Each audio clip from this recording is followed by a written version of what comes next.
येणाऱ्या विधानसभा निवडणुकीमध्ये बी-आर-एस संपूर्ण महाराष्ट्रामध्ये आपले उमेदवार उभे करण्याच्या तयारीमध्ये आहे.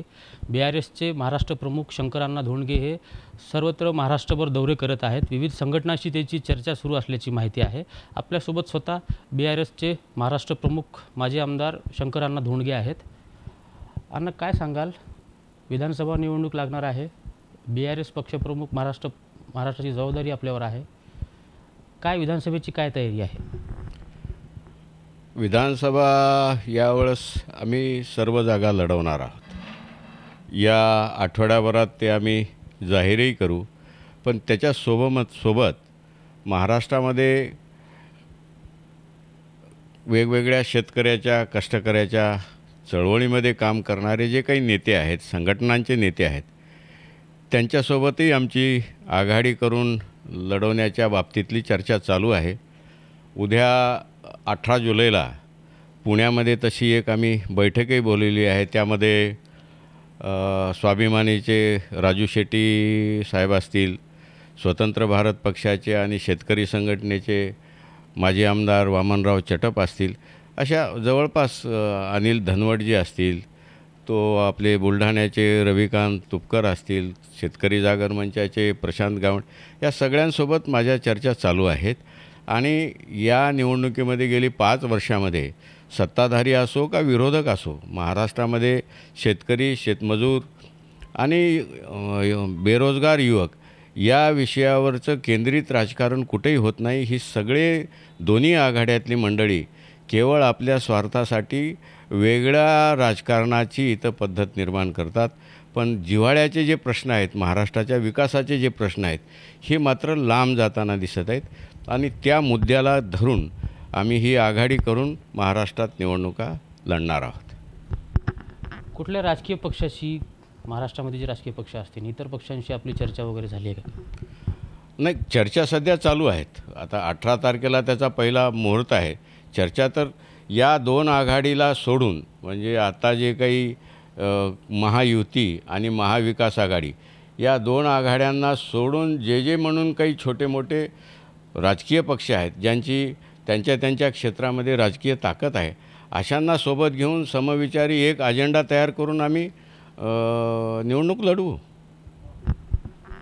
महाराष्ट्रामध्ये बी-आर-एस किती जागा लढवणार आहे? आणखी तसा आकडा, पण एक आहे की आम्ही यावेळी सगळे मिळून एक चांगली आघाडी करून, सर्वसमावेशक चांगली आघाडी करून आणि महाराष्ट्राच्या मूळ मुद्द्यावर, जिव्हाळ्याच्या मुद्द्यावर. आता खरं तर आम्हाला लाज वाटते की महाराष्ट्रासारखं संपन्न राज्य देशभरात याची ओळख शेतकऱ्यांच्या आत्महत्येचं राज्य म्हणून झालं आहे. आणि हे सगळे विषय, हे सगळे या बाबतीत तर कोणी बोलतही नाही. अनेक विषय आहेत, कळीचे विषय आहेत, विकासाचे विषय आहेत, फार अडचणीचे विषय आहेत. आणि या विषयाला घेऊन आम्ही निवडणूक लढू. महाराष्ट्रामधील मोठमोठ्या नेत्यांचं पक्षांतर होतं आहे. याचा कुठंतरी म्हणजे राजकीय याच्यावर काय, म्हणजे आपण कशा पद्धतीने याकडे पाहता? या बाबतीतच महाराष्ट्रातली जनता या सगळ्या विषयाला, आत्ताच्या सध्या चालू असलेल्या राजकारणाला खरं तर कंटाळलेली आहे. आता काही जण म्हणतात की बाबा लोकांनी यांना, या आघाडीला, या नेत्याला फार मोठी ताकद दिली. ताकद वगैरे काही नाही. त्याला कंटाळले म्हणून दुसरी ऑप्शन नव्हतं, तिसरं ऑप्शन नव्हतं म्हणून यांना दिलं. म्हणजे या दुकानातलं गिराईक नाराज झालं म्हणून ते दुकान उघडं दिसलं म्हणून त्यात. पण यांचा अर्थ असा नाही की या महाविकास आघाडीला जे काही आत्ताचं यश आहे ते त्यांच्या कार्यकर्तृत्वाचं, महाराष्ट्राच्या फार मोठ्या भविष्यासाठी म्हणून निवडलेलं ते यश नाही. म्हणजे महाविकास आघाडी हे कर्तृत्वावर निवडून आलेलं नाही असं म्हणायचं का? भाजप नको होतं, भाजपला द्यायचं नव्हतं.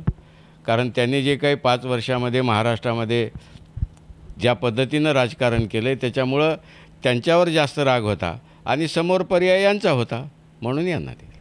आणि बी-आर-एसची सुरुवात ही महाराष्ट्रामध्ये नांदेडमधून झालेली आहे. मोठ्या थाटात नांदेडपासून त्याची सुरुवात झालेली आहे. लोकसभेमध्ये लोकांना अपेक्षा होत्या बी-आर-एस कुठंतरी महाराष्ट्रामध्ये आपलं स्थान निर्माण करेन, परंतु असं पाहायला मिळालं नाही. विधानसभेमध्ये कसं चित्र असणार आहे? आता ते कर्मधर्म संयोगाने खरं तर के.सी.आर. साहेबांनी जे तेलंगणात काम केलं आहे, याला कोणी विरोधकही नाकारत नाही की बा तेवढं काम या देशातल्या कुठल्याही एखाद्या नेत्याने अगदी शेतकरी, शेतमजूर, कष्टकरी सर्व आघाड्यावर जे काम केले ते देशात नंबर 1 केलेलं आहे. पण आता तिथं दुर्दैवाने पराभव झाला, ते महाराष्ट्राचंच दुर्दैव म्हणायचं. आणि त्यामुळे काही अंशी निश्चितपणे त्याचा फटका महाराष्ट्राला बसलेला आहे. पण त्या विचारधारेला धरून त्यांनी जे काही टॅगलाईन दिली ती की अबकी बार किसान सरकार, आणि त्यांनी ज्या पद्धतीनं तिथं मॉडेल म्हणून काम केलं आहे अगदी तेच आधार घेऊन आम्ही महाराष्ट्रातल्या निवडणुका लढू. शरद पवार राष्ट्रवादी शरद पवार गटाचे अनेक नेते BJPमध्ये होते, भाजपामध्ये प्रवेश केल्यानंतर त्यानंतर आता पुन्हा ते घरवापसी करत आहेत. आपणही जुने सहकारी राहिलात शरद पवारांचे. नांदेडमध्ये चर्चा होते की शंकरांना धोंडगे हे घरवापसी करतील. हा विषय हा ज्याच्या त्याच्या व्यक्तिगत राजकीय वाटचालीचा भाग आहे. पण माझा काय तसा प्रसंग नाही किंवा मी काय त्या मानसिकतेत नाही.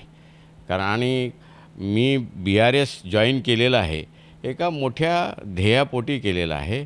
आणि राष्ट्रवादी सोडताना आम्ही काय पवारसाहेबावर टीका करून वगैरे टिप्पणी करून असं काही नाही. आम्ही जी काही भूमिका घेतलेली आहे ती योग्य आहे आणि त्याची महाराष्ट्राला गरज आहे. नक्कीच हे होते माजी आमदार BRSचे महाराष्ट्र प्रमुख शंकरांना धोंडगे. मी BRSमध्ये प्रवेश केला आहे आणि BRSमध्येच राहणार असल्याचं प्रतिक्रिया त्यांनी दिली आहे. यशपाल भोसले, TV9 मराठी, नांदेड.